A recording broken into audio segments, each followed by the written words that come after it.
Okay, hi friends, అందరూ ఎలా ఉన్నారు? నేను మీ వెంకటేష్. మీరు చూస్తున్నారు వెంకటేష్ అఫీషియల్ ఛానల్. ఫ్రెండ్స్, ఈరోజు టాపిక్ ఏంటంటే మన భారతదేశంలో అత్యంత ధనికమైనటువంటి నగరం ఏది అని చెప్పేసి, అందులో మన హైదరాబాదు ఎక్కడుందో తెలుసుకుందాం ఈరోజు. ఇప్పుడు మన యొక్క భారతదేశంలో ఎక్కువ ధనిక దేశ రాష్ట్రాలు ఏవి, ఎక్కడుంది ఆ నగరము అని కానీ మనం చూసుకుంటే, ధనిక అంటే ఎక్కువ డబ్బు ఉండేటటువంటి నగరం అని. అంటే మన ఇండియా వైజు ఈ యొక్క నగరంలో ఎక్కువ డబ్బు ఉంది, అక్కడ ఎక్కువగా చెప్పాలంటే డెవలప్మెంట్ ఉంది అని మనం చెప్పుకోవచ్చు. ఎందుకంటే డబ్బు ఉన్న చోటే డెవలప్మెంట్ ఎక్కువ ఉంటుంది. సో ఈరోజు ఈ వీడియో టాపిక్ అయితే మాట్లాడదాం. చూడండి, భారతదేశ ఆర్థిక రాజధానిగా పిలువబడేటటువంటిది నగరం ఏది? భారతదేశ ఆర్థిక రాజధానిగా నగరంగా పిలువబడేది ముంబైని భారతదేశ ఆర్థిక రాజధానిగా పిలుస్తారు. ముంబై దాదాపు వచ్చేసి 27.80 లక్షల కోట్ల రూపాయల ఆర్థిక వ్యవస్థతో దేశంలోనే అగ్రగామిగా ఉంది. ఓకేనా, ఆర్థిక వ్యవస్థలో. సో ఆర్థిక వ్యవస్థలో దేశంలో అగ్రగామిగా ఉన్నటువంటి ముంబైలో రిజర్వ్ బ్యాంకు మరియు స్టాక్ మార్కెట్, ప్రధాన బ్యాంకులు, బీమా కంపెనీలు, కార్పొరేట్ కార్యాలయాలు అన్నీ కూడా వచ్చేసి మనకి ముంబైలోనే ఉన్నాయి. రిజర్వ్ బ్యాంక్ ఆఫ్ ఇండియా ఉంది, స్టాక్ మార్కెట్లు ఉన్నాయి, పెద్ద పెద్ద ఇన్సూరెన్స్ కంపెనీలు ఉన్నాయి. ఇవన్నీ కూడా మనకి మన యొక్క క్యాపిటల్ సిటీ ఆఫ్ ఇండియా ముంబైలోనే ఉన్నాయి ఇవన్నీ కూడా.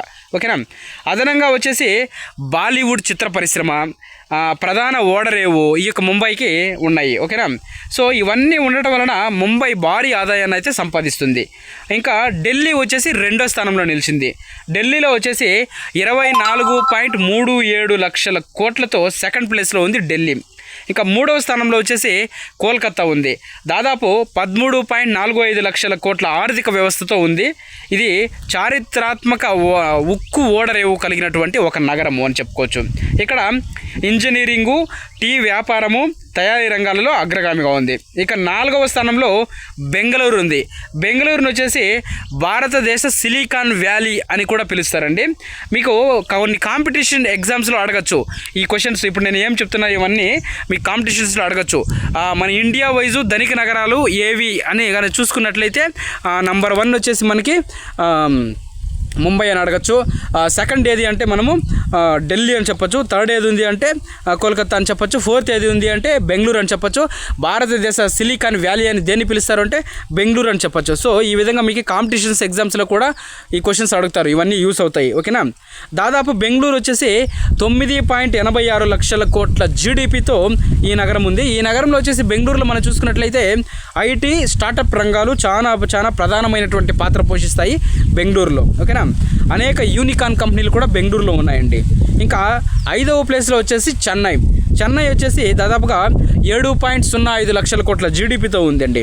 ఇంకా హైదరాబాద్ వచ్చేసి 6వ స్థానంలో ఉంది, 6.70 లక్షల జీడిపి స్థానంలో ఉంది.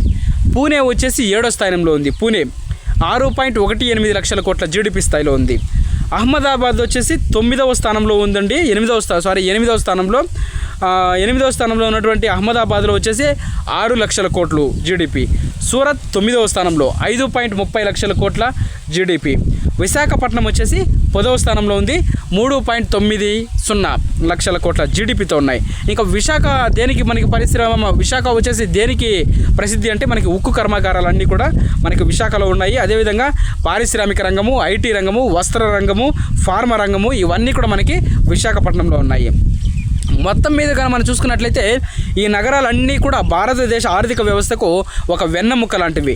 పరిశ్రమలు, సేవలు, ఐటీ రంగము, స్టార్టప్ రంగాలు ఇవన్నీ కూడా కొన్ని కోట్లాది మందికి ఉద్యోగాలు సృష్టిస్తాయి.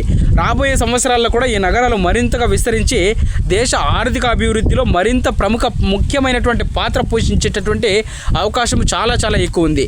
సో ఈ నగరాలన్నీ కూడా మన ఇండియాకి డెవలప్మెంట్కి ఇవన్నీ కూడా చాలా వరకు సహకరిస్తున్నాయి. సో ఈ వాల్యుబుల్ ఇన్ఫర్మేషన్ మీకు నచ్చింటే వీడియోకి ఒక లైక్ చేయండి. అలాగే ఎవరికైనా మన ఛానల్ కొత్తగా చూస్తుంటే సబ్స్క్రైబ్ చేసుకోవాలనుకుంటే మీరు సబ్స్క్రైబ్ చేసుకుని బెల్ ఐకాన్ అయితే ఆన్లో పెట్టుకుంటే ప్రతిరోజు మీకు ఒక వీడియో అయితే నోటిఫికేషన్ రూపంలో వస్తుంది, నేను చెప్పేటటువంటి ఇన్ఫర్మేషన్ మొత్తం. అలాగే మీకు హైప్ ఆప్షన్ ఉంటే మాత్రం హైప్ కొట్టి వీడియోకు ఎంకరేజ్ చేయండి. ఓకేనా, బై.